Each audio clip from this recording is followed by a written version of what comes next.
Bashir personally gave $500,000 check to Raven Cares. So he gives a $500,000 taxpayer-funded check to Raven Cares, then goes to a campaign fundraiser at the owner's home. JCPS is canceled for another 2 days as they struggle to figure out busing, despite lawmakers and UPS offering up different solutions. Somehow, I think even if they paid their drivers $170K a year like UPS is now doing, they'd still manage to mess it up. Madison County Public Schools forced their teachers to sit through a Maoist struggle session with a white race hustler. And finally, I go over what a joke campaign finance laws are, as both Bashir and the Cameron campaign have demonstrated to us over the last several months. We'll have all that and more here today on the Andrew Cooperrider Show. Before we get into that, please like, comment, share, subscribe. If you're listening to this on Facebook or YouTube or Twitter, like it, hit the share button, hit the retweet button or re-X button. Do whatever you need to do to get the word out there. Leave a comment, leave a like. If you're listening to this in the podcast form, please leave a review on whatever podcast platform you're on. And as a reminder to all of you listening on Facebook or YouTube or Twitter, if you want to be able to take this on the go, easily listen to it while you're driving in the car, during your morning commutes, or while you're working out, just remember to listen on any major podcasting platform like Apple, Spotify, iHeart, Amazon, any podcasting platform. Without further ado, let's get into it. Jefferson County Public Schools, that's Louisville, is canceled today and tomorrow again to try to figure out this busing problem they're having. Now, obviously, this is a complete failure. It really doesn't matter how you look at it. Quite literally, you have now canceled the first 4 out of the first 5 days of school because you can't get kids to school. As I spoke about in last week's podcast, it clearly demonstrates an inability to prepare, to plan. You clearly didn't practice these routes with your bus drivers before you started out. Instead, you decided to throw them to the wolves. And so somebody's got to solve this problem. And so we have the legislators who represent parts of Jefferson County, the Republicans, calling on Annie Bashir to have a special session. And as they're calling for that special session, they're asking for a number of a few things. And so this was their open letter to Jefferson County parents, teachers, students, and taxpayers. Yesterday, JCPS failed in its most fundamental obligation, which is to keep our kids safe. To begin with, this epic failure, this is a funny open letter, this is epic failure. Anyways, this epic failure did not come out of the blue, as warnings were echoed across the county throughout the summer. This is the last straw. This community has talked for years about the need for structural changes, but nothing has really changed. Sadly, it is undeniable that the priorities of the school board are not with the safety and academic excellence of our students. So here's our plan, and we welcome ideas from all of you. First, Representative Bratcher will refile his bill, where all students by law will have the right to attend their neighborhood schools. So we're going to pause there for a second. Why is this so important? Well, in Louisville, they have a sort of forced busing scheme. You see, if you went like in almost all other parts of the state, you go to the school based upon where you geographically live, the school that is closest to you.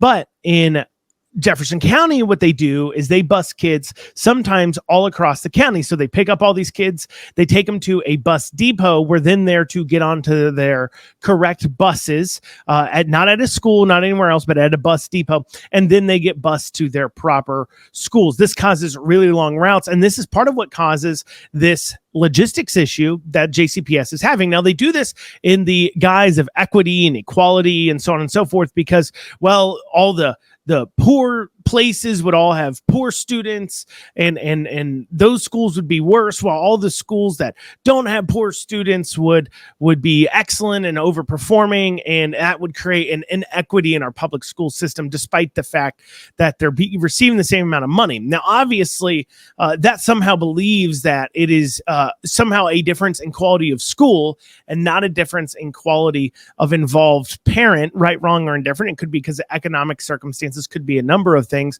But once again, I don't think falling to the schools to create a situation where parents are now more responsible individuals is quite their role, and that is why they continue to fail at this. So that's why that bill would be so important, is because you have kids that go to school 45 minutes away. A friend of mine went to public schools in Jefferson County Public Schools, and I was just talking to him yesterday about this, and he'd mentioned how friends at his school would live 45 minutes away from him, but they went to the same school in a gigantic city. This is quite a big problem. But anyways, we continue in this letter as they talk about co-sponsoring the bill to right to attend their neighborhood schools. This will go a long way to reducing the need for so many buses and transporting students across the county. Second, we will call for a commission to evaluate splitting up JCPS. With nearly 100,000 students and 165 schools, the district is too big to properly manage. Now, this is also another important thing to understand. The Jefferson County Public Schools is one of the largest school districts, standalone school districts in the nation, one of the largest. It is not abnormal for large cities to have their school districts broken up into areas so that way they can better handle and be more responsive to the areas. Anyways, continuing on in the letter. Third, we will call for an extensive changes to our school board, which has shown that it's not up to the task of managing our $2 billion school district.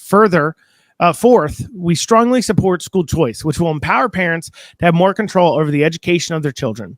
To that end, we're supporting putting a school choice amendment on the 2024 ballot for the voters to decide. We believe in funding students, not systems. Finally, we call on the governor to call General Assembly into a special session for the purpose of immediately acting the above policies and to take other steps to protect students and support parents in Jefferson County. In sum, yesterday's debacle must be the catalyst for change. Our school district has failed for far too long. For the good of our community and most importantly, for the future of our children, we must act boldly and we must act now. And this is signed by Representative Jared Baum, Representative Kevin Bratcher, Representative Emily Callaway, Representative John Hodgson, Representative Ken Fleming, Representative Jason Nemes, Representative Susan Witten, Senator Matt Deenan, Senator Julie Rocky Adams, Senator Mike Nemes, Senator Adrian Southworth, and Senator Lindsay Tishner. So that is an open letter calling for the Jefferson County Public Schools to get their act together, but a special session to help address it. Obviously, this is not something Jefferson County Public Schools will probably go for. The idea of splitting up. In fact, Dr. Marty Polo, the superintendent, has come out and stated that he is against splitting up the district. He doesn't really have a discernible reason why. Of course, we know the real reason. Breaking up the school district would break up the amount of power he has because he doesn't have as many people to, of course, look over, which obviously then breaks up your power. But, you know, to be fair, it isn't just Jefferson County Public Schools that are failing in this way. In fact, there is a point they make in there about putting in place school choice. Because, you know, at least Jefferson County Public Schools, when they don't have enough bus drivers and processes, they cancel school. What Fayette County Schools does is, well, they just cancel bus routes. That's right. In Fayette County Public Schools, where, of course, I live here in Fayette County, when they don't have enough bus drivers, they just start canceling bus routes and tell the parents, just figure it out. Most of the time with very little notice, because, of course, they're short-staffed and they just don't have the ability to cover the route. So they just tell them, hey, you're on your own. You'll figure it out. And so, you know, I guess that's a point. But what's interesting about the response to this letter and the response to these so-called attacks on public schools is the claim from a lot of leftists online and leftist talking heads saying that, well, it's because the Republicans have so unfunded our schools. Our schools are so badly funded. They've created this problem, and now they're using this as an excuse to break us apart. These are literal comments. We're seeing that these schools have been underfunded, not taken care of, and for that reason, that's why they're failing, and now they're using the fact that they created the problem, the legislators, because of their underfunding, in order to justify breaking it up. But I do have to ask, you know, JCPS spends $19,000 per student. That's $19,000 per student. Fayette County Public Schools spends $17,000 per student. You know, the nicest public schools or I'm sorry, the nicest private schools in at least Fayette County. I haven't really looked into Louisville. That's not important. But here in Fayette County, some of the nicest public or private schools cost $13,000 a year in tuition. And these private schools have sports teams. They have facilities of proper size, well taken care of facilities. They don't seem to have an issue with recruiting and maintaining staffing or teachers. They quite literally seem to operate fantastic off their $13,000 a year per student and deliver excellent results as far as academic success. Now, a lot of people, when I've brought that up in the past, have stated, well, those private schools, they don't have to worry about busing. And so that is why they're able to get by on such low amount of money while the public schools are not. That is something I hear. I've heard other things too, such as, well, these private schools can deny students. And that's true, which really, once again, speaks to a parent problem, not a school problem, and no amount of spending out of our taxpayers' pockets will fix that. But let's go to their first argument that, well, they don't have to bus. Well, the difference between JCPS and private schools of $6,000 means on your average bus that can hold around, let's say, 60 students, if you're sitting, middle school, high school, it's a weird mix, right? You can only do two to a seat when it's older. But let's take a look here. So 60 students times the $6,000 a year difference between private schools and public funding is $360,000 a year to pay for transporting those students. $360K a year. At the beginning of this show, I made the joke about how UPS is offering to help Jefferson County Public Schools solve their problem because, of course, UPS is a logistics that's what they do. They're a logistics company. They can do this kind of stuff. But of course, we saw UPS recently having to pay their drivers. They said on average $170K a year. Now that was a union agreement. But it seems as if at that kind of spending, well, Jefferson County Public Schools maybe themselves could also afford to be paying their drivers $170K a year. I mean, $360,000 a year to transport the students. Fuel and costs for the bus, that leaves quite a lot on the bone. Makes you wonder how they continue to fail at this. Or maybe it's not all going there. Instead, it's going to the massive size of administrators. It's going to things like Marty Polo getting a $75,000 a year raise, not $75K a year he's being paid, but his raise was $75,000. Now, of course, the schools themselves are blaming a mess of things. We heard them blame traffic last week. And this week, it's this new AI system that they've brought in that they're trying out. They purchased this new AI system. It appears for over $300,000 in order to create these marvelous bus routes to help them deal with their logistics problem. Reportedly, this AI had buses driving even into Indiana in order to drop off kids that live in Kentucky. Sounds like the AI isn't quite there, but that does reflect on, once again, for now probably the third or fourth time on this issue, the point of why didn't you have the drivers try out the routes in the first place? Well, Jefferson County Public Schools being unable to open up for 2 more days, that didn't stop them from having a Saturday listening session where the board sat to listen to parents, not about the busing, though. They want to make that very clear. This wasn't about busing. This has been scheduled for a long time. This is to talk about other things, like are kids learning enough cursive or other issues, not to actually address the issue of getting the kids to school. Because, of course, it doesn't matter what kind of things you want to teach the children if you can't even get them to school in the first place. But rest assured, they still had their listening session. And it became very awkward when some parents showed up and were confused that they weren't supposed to be there to talk about buses. Frankly, it's like they're burying their heads in the sand to a large degree. I mean, they promised last week that parents would have an answer no later than Saturday. And that answer that they received was, you're not going to school Monday and Tuesday. And these aren't NTI days either. The kids haven't even been at school to get computers in order to have NTI days. No, these are being counted as snow days. We're in the middle of August, and Jefferson County Public Schools has already technically had 4 snow days. I guess that really flies in the face of this so-called global warming when Jefferson County Public Schools has to have snow days in August. Well, coming up after this, Madison County Schools, that's Richmond area there, had to sit through a struggle session with a white race hustler. We'll have that after this.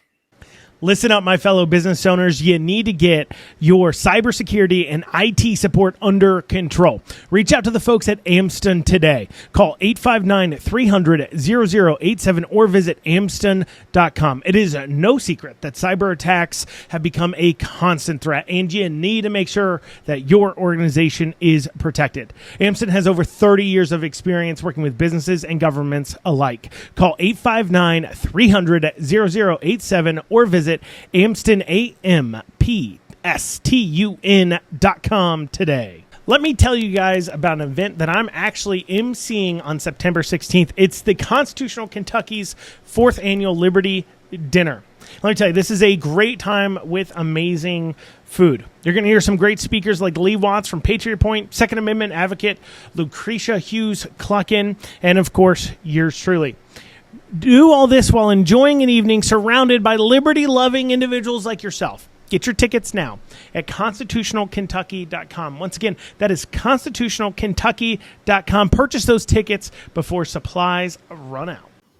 So Madison County Public Schools had to sit through a malice struggle session on how they're all racist. Why? Well, a few years ago, Madison County Public Schools was sued because a student had other students calling the child the N-word repeatedly in a private chat. Doesn't look like, based upon my initial research on it, it doesn't look like that chat was monitored or a part of the school chat. But regardless, the student reported the behavior of the name calling, and they feel that the schools were inadequate to act on it. Other things cited in the lawsuit include the African-American student going up to a white student who's wearing a Confederate hat and asking them not to wear the hat. And so the next day, the student came back with a Confederate sweatshirt, and a mix of other things that were in the complaint. And this launched the Department of Justice to go into a deep dive on Madison County Public Schools. And big surprise, the Biden DOJ has discovered that the Madison County Public Schools are just full of, just brimming with gigantic, heaping large amounts of racism. And they can't have that.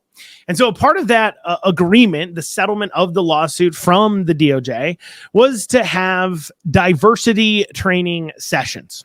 I will say that the administration deciding to hire in Dr. Cynthia Ganote to be the teacher does imply they somehow have some racist tendencies.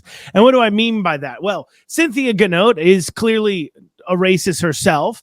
But what's interesting is Cynthia, and you can tell she's a racist because, well, quite frankly, all she does is talk about race. She is apparently the former assistant dean for diversity and community engagement at the University of Louisville, so professionally do-nothing person. According to her LinkedIn, she's a current diversity, equity, inclusion, and belonging educator, keynote speaker, consultant, facilitator, and coach, working with organizations to advance a culture of inclusion, connection, and powerful communication.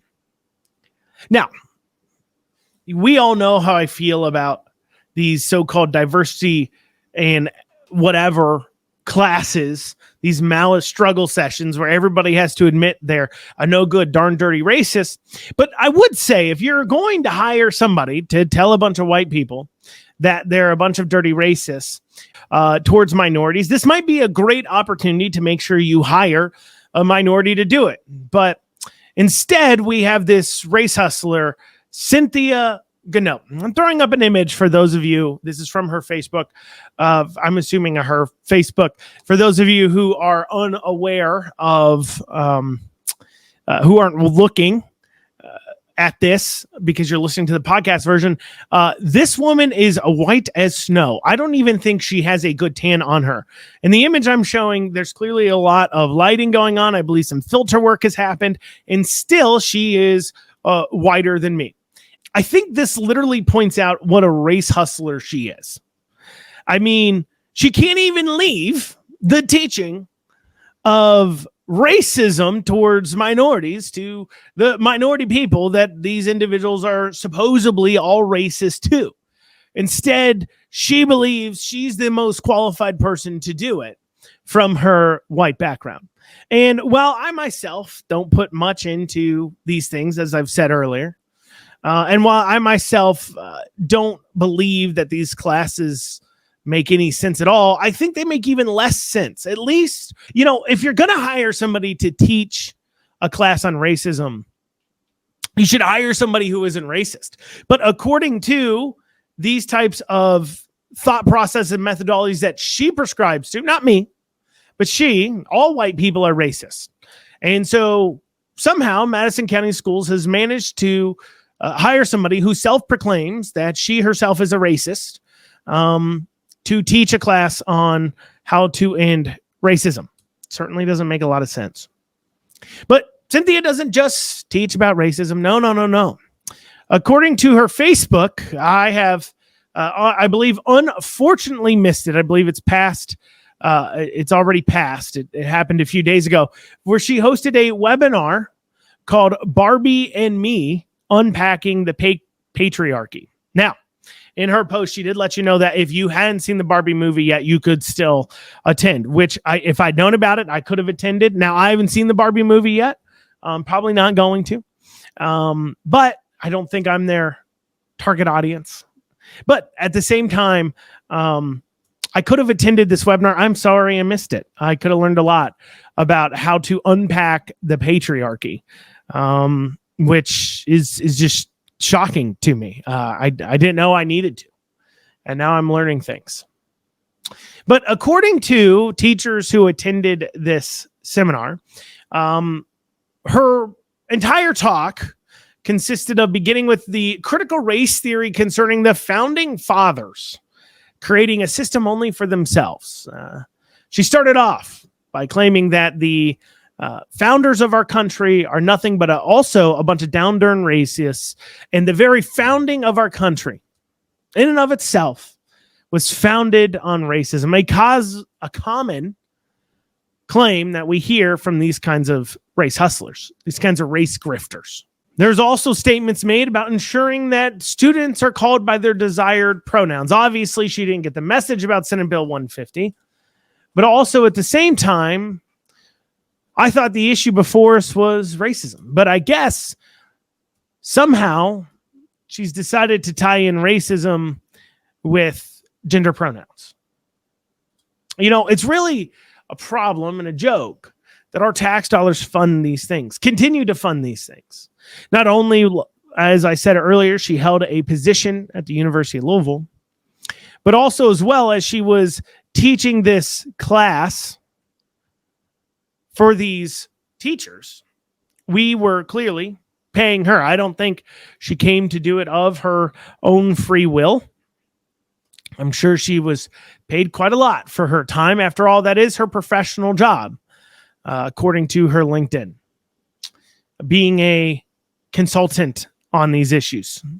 It does ask us where we've fallen. I mean, we've become a place, a culture, where everything and everybody's racist. And in order to learn about that, we sit through a white person telling a bunch of other white people that they're a bunch of racists. Now, I'm not trying to downplay the experience these students had. Reportedly, they were repeatedly called the N-word over and over again. And that's horrific and that's horrible. I don't think you're exactly improving race relations when you hire this white woman to come in and explain how all white people, including herself, are racist, and how our founding fathers are racist, and how the very system we're standing on is racist.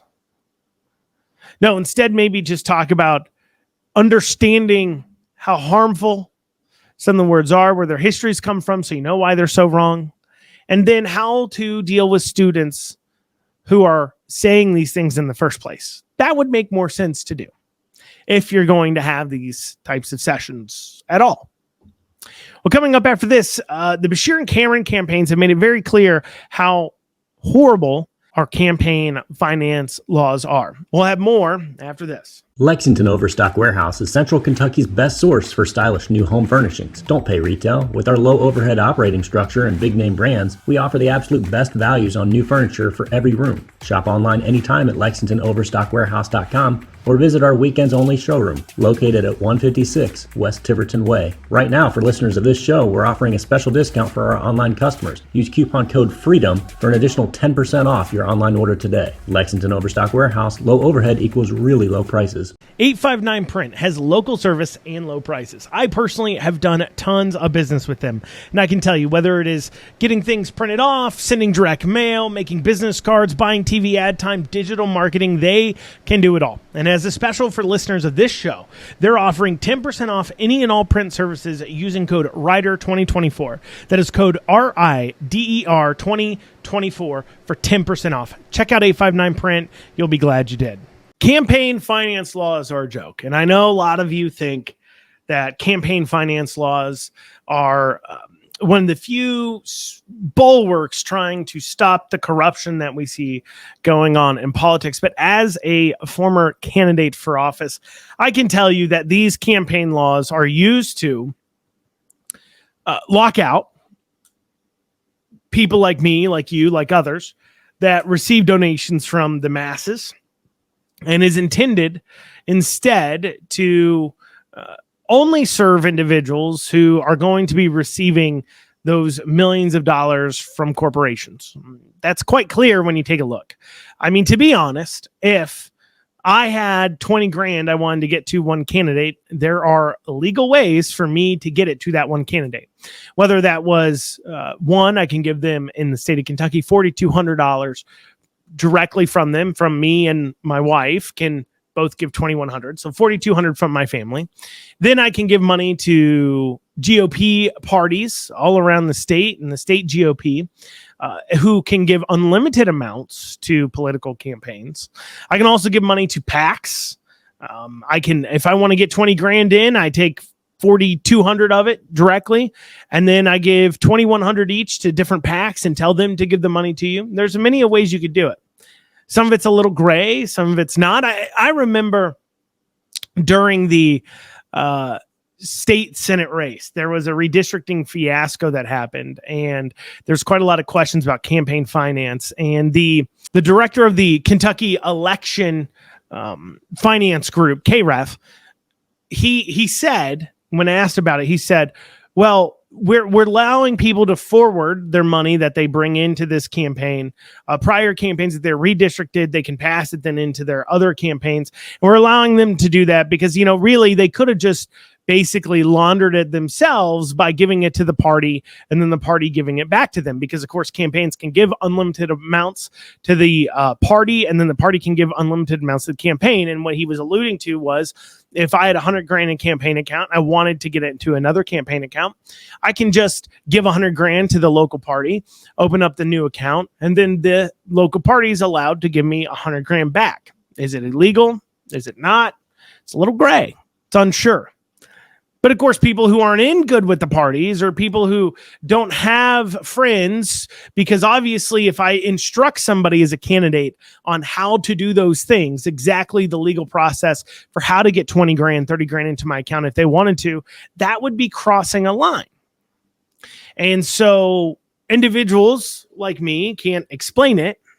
And frankly, if they're not a often political donor who just knows how this works, well, there's no way for them to get the money in. But the political donors, the people who trade on political power, the people who use that political power to fund their businesses, they know exactly what they're doing.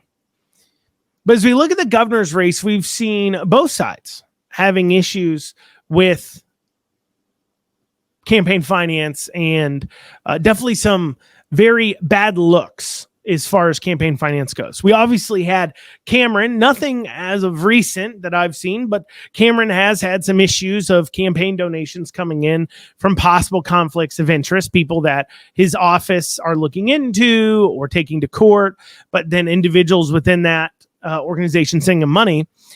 Cameron campaign has had that issue. I'm not going to say they haven't, but the Beshear campaign has had significantly more issues. And it's a shame that the Cameron campaign has had even an issue, or it would be easier to point these things out for their campaign on Beshear, because by and large, by the size of the problem, the Beshear campaign's misgivings have been significantly more. I'll give you some examples. So this was according to WBKO. So a member of the Beshear campaign reached out to the Barron County Economic Authority, asking them to make a contribution to the Democrat Governors Association. In return, they would be allowed to attend a function at the governor's mansion with senior members of the state's economic development sector. I'll say that again. So we had the Barron County Economic Authority, which is kind of a gathering of business groups and owners in the area, trying to create Barron County to be more economically forward, bring in new businesses, tourism, those types of things. And the Beshear campaign wanted them to make a contribution so then they could meet with the state's members of the economic development sector. Wink, wink, nod, nod. That is to say, look, you make these donations, you sit down here at these meetings, we'll get some more money into your Barron County Economic Authority. We'll strike some deals with you. We'll get the economic development, because what the economic development sector is supposed to do is hand out money to groups like the Barron County Economic Authority. So then they spend that in the area to bring in businesses. And that is just Beshear trading, of course, on our tax dollars, which is, they both do it. Both sides do it. And this is where last week I was talking about how pervasive this idea is that, somehow politicians are in charge of or supposed to create jobs. And this is how that rears its ugly head. They have literally millions of tax dollars at their disposal, and they get to pick and choose where they give that money. It's going to result in this kind of corruption. But this ain't the first time that something like this has happened. Another example of this is the Beshear administration had prioritized a road project that would personally benefit a business owner, Randall Weddle. And Randall Weddle, you may remember as a gentleman from down there in South Central Kentucky, who made $200,000 in campaign contributions to Beshear on his credit card, but used different names every time. So he made $200,000 in contributions. They all came from the same card number, but they came from different names. And the Beshear campaign was forced to return this, obviously, when it was discovered that this had happened. And by discovered, I mean other people caught it. You would really think the Beshear campaign should catch the same card being used to give $200,000 in campaign donations. But he put it in different names. Now, obviously, Randall could have done this in many different ways and didn't receive proper instruction for how to do it, or received some instruction for how to do it, but that didn't really run through. But then also, that wasn't the only time. Here's another time. This is now 3. According to a July report from Daily Beast, Beshear personally gave $500,000 check to Raven Cares. Then on that same day that he gave a check to $500,000 to Raven Cares, he attends a campaign fundraiser at the owner's house. So he gives a $500,000 taxpayer-funded check to Raven Cares, then goes to a campaign fundraiser at the owner's home. I get it. Cameron did. It looks bad, some of the things Cameron did, but objectively not as bad as this. I mean, Andy Beshear is literally giving out our tax dollars in order to bribe, in order to funnel, in order to wash that money back into his campaign.